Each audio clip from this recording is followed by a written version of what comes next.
एक ब्राह्मण था तथा ईश्वर का महान भक्त था। वह मंदिर की पूजा में बहुत शानदार सेवा पेश करना चाहता था, लेकिन उसके पास बिल्कुल भी पर्याप्त धन नहीं था। एक दिन की बात है, वह एक भागवत पाठ में बैठा हुआ था और उसने सुना कि नारायण मन में पूजे जा सकते हैं, भगवान मन में पूजे जा सकते हैं, भगवान नारायण मन में पूजे जा सकते हैं, मतलब उनका मानस पूजन किया जा सकता है। उसने इस अवसर का लाभ उठाया क्योंकि वह एक लंबे समय से सोच रहा था कि कैसे बहुत शान से और बहुत अच्छे तरीके से भगवान नारायण की पूजा कर सकते। लेकिन उसके पास धन नहीं था, कारणवश वह पूजा पाठ नहीं कर पा रहा था। लेकिन जैसे ही उसने सुना कि भागवत पाठ में भगवान नारायण का पूजन तो मानस विधि से भी किया जा सकता है, बिना पूजा पाठ के भी, सामग्री के भी किया जा सकता है, मन ही मन किया जा सकता है, तो वो प्रसन्न हुआ और उसने विचार किया कि मुझे ऐसा करना चाहिए, और साथ ही उसने निर्णय लिया। जब वह समझ गया कि मन के भीतर नारायण की पूजा कर सकते हैं, तो गोदावरी नदी में स्नान करने के बाद वह एक पेड़ के नीचे बैठा हुआ था।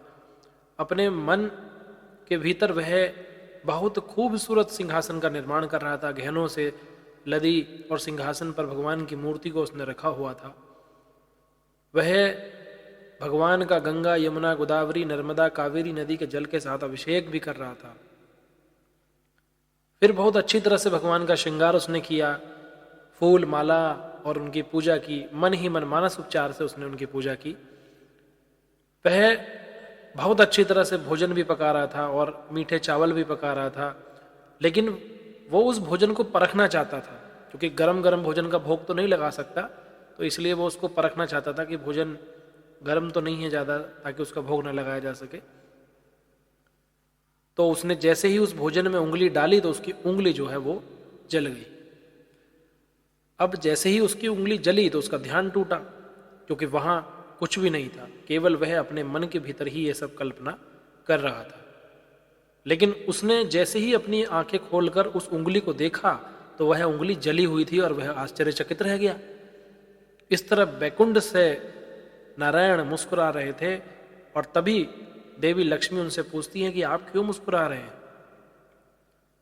तो स्वामी नारायण उत्तर देते हैं कि मेरा एक भक्त अति प्रभावी मानस पूजन कर रहा है। मेरे अन्य धनिक भक्त सब उच्च साधनों से, सामग्रियों से मेरी अर्चना करते हैं, खूब दान देते हैं, दक्षिणाएं देते हैं, और मेरा पूरी विधि विधान से पूजन करते हैं और बहुत धन लगाते हैं, लेकिन उसके बावजूद भी इनका मन भटकता रहता है।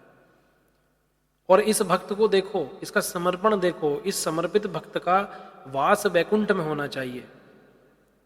तभी भगवान नारायण जो है आदेश करते हैं कि जाओ दूतो और इसको वैकुंठ लेकर के आओ।